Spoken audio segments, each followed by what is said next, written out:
bahay ang po ng mga bata, may mga kakalsanan. Yan ang tunay na tatay. May makikita pa ba kayong porcelain ganyan ngayon? Hindi na. Okay, next ano to? Lapel. Idol Rigor. Idol Rigor.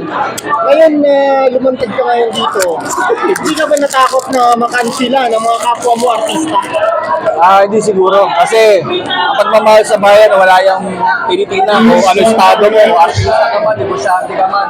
Sasamahan yung bayan, gagawin mo lahat eh. Ikaw yung mag-ibigod para, kung may mga fans ka, para maintindihan nila kung ano yung iniidolo nila sa'yo. Di ako panatiko, pero alam ko kung ano yung tama. Yun lang naman yung nakikita natin ngayon eh. Karumal-dumal na eh, di ba? Ano yung ginawa nila sa kaban ng bayan, di ba? Sinimot nila. Yung mga nagpapalakpakan, mga pumipirma dyan. Kita-kita nyo naman. So, walang masama kung magsalita ako ng, pero di ako against kahit kanino. Basta sa tama lang ako, diyan tayo magkikita-kita, diyan tayo magkakasundo-sundo. Alright? Love you guys. Ano mensahe niyo po sa mga kapwa niyo artista, mga kapwa niyo na tahimik pa rin yung sa nangyayari? Hindi naman tayo nananawagan doon, no? Pero sa mga artista, alam naman nila, maglalabasan naman yan eh. Nasa puso naman nila eh. Magkikita-kita naman yan sa election eh. Imagine nyo na lang si Sara Duterte mas meron pinakamalaking boto kaysa kay BBM. Nagbigay daan siya para lang sa tinatawag na Uniteam. So ano nangyari sa Uniteam? Di ba? Nangitim. Mamaya na tayo mag-picture. Video pala yan. Okay, shoutout na lang po sa lahat ng mamamayang Pilipino, sa mga tumatangkay sa larangan ng showbiz, maging kami man o anong parte, extra ka man, talents ka lang, basta maging totoo ka lang sa bayan mo, mahalin mo bayan mo, katulad ng pagmamahal nyo sa nanay nyo, sa tatay nyo, especially Tatay Digong. Yun lang po mga kapatid.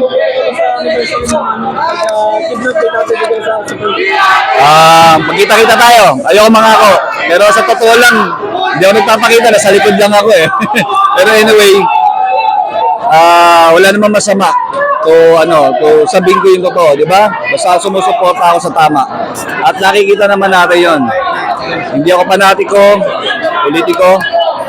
Basta nakita ko yung puso, kung anong puso meron si Tatay Digong. Yun yung legacy na iniwan niya sa akin. At sa buong mamamayan. At alam nyo yan, huwag nyo dayain yung sarili nyo. Magkita-kita tayo sa tama.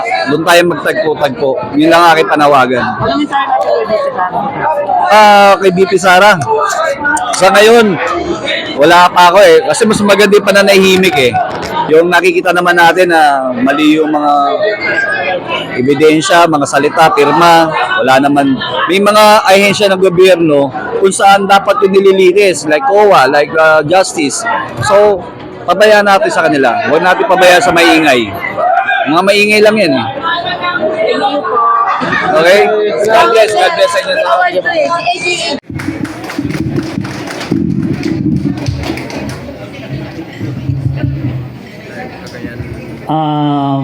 Magandang hapon po sa inyong lahat, mga fellow organizers and leaders ng kampilan ng mamamayang Pilipino.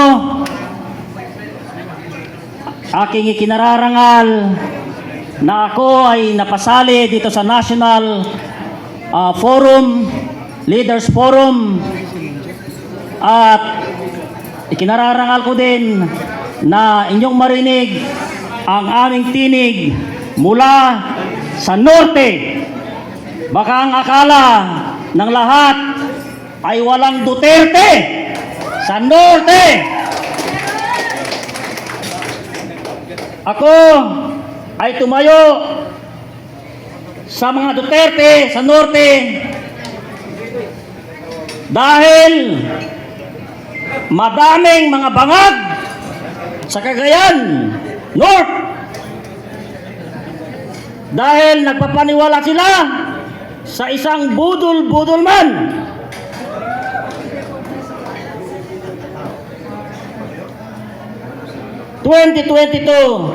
Nag-organize ako ng isang organization na tinatawag nilang Kilusan ng mga bagong leader sa Pilipinas.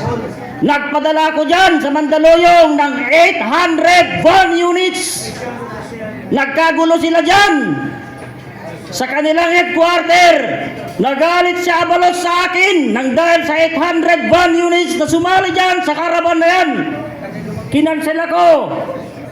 Ang ibang mga van units na nanggaling sa iba't ibang panig nitong NCR na to hanggang sa Pampanga, Nueva Ecija, hanggang sa Batangas province. Nagalit pa sila sa akin. Ang pinatuloy ko na van dito sa Metro Manila ay 180 van units na lang. Pinagalitan pa ako. Biruin mo yun. Sa sakripisyo ko na nag-organize ng kilusan ng mga bagong leader sa Pilipinas, pinadala ko ang mga leader mula doon sa South Cotabato hanggang doon sa Apare. Sarili nilang pera ang kanilang ginastos, pero anong ginawa ni Barag?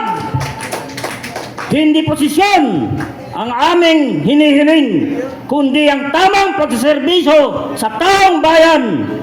Ibalik ang dangal ng mamamayang Pilipino. Pero anong ginawa ni Bongbong Marcos ngayon? Anong ginawa niya sa ating mga Pilipino? Sa halip na kasuhan ng mga magnanakaw sa kaban ng bayan, ang kinasuhan yung mga witnesses. Bakit hindi nila ito pakinggan sa Senado, sa Korte? Anong ginagawa nila ngayon? Anong ginawa ng mga taga-Supreme Court? Anong ginawa ng Ombudsman? Anong ginawa ng mga ito? Na dapat itong mga ito ang tagapagtanggol ng mamamayang Pilipino. Naging tahimik sila at tinabayan si Bongbong Marcos na free silang magnakaw sa kaban ng bayan. Hindi lang doon, mga kababayan. Ibinenta ang halos 30 tonelada na ginto na gold reserve ng Central Bank. Hindi nila may paliwanag kung saan nabenta ito, kung sino-sino ang bumili nito, nasaan ang resibo. Ngayon, ako ay lumantad sa Norte at ito ang mabigat na laban ko ngayon dahil maraming mga bashers, maraming mga commentators dyan sa social media sa akin, pero ngayon patuloy ang pag-oorganisa ng Duterte, solid Duterte North sa Cagayan ngayon. Yun ang magandang balita sa atin ngayon dahil dumadami na ang ating mga miyembro, mga leader sa iba't ibang bayan ng mga probinsya ng Cagayan Valley. Isama na natin dyan ang mga iba't ibang parte rin ng Cordillera, mula Kalinga, Ifugao, Mountain Province at Apayao. Maraming salamat po. Ang inyong lingkod po, ang Codem Agila ng Cagayan. At sa totoong buhay, yan si Rodel Dupaya Jerez na dating tumakbong gobernador ng probinsya ng Cagayan 2016. Kasabayan ko po sila, President Duterte po. Maraming salamat po. Maraming salamat.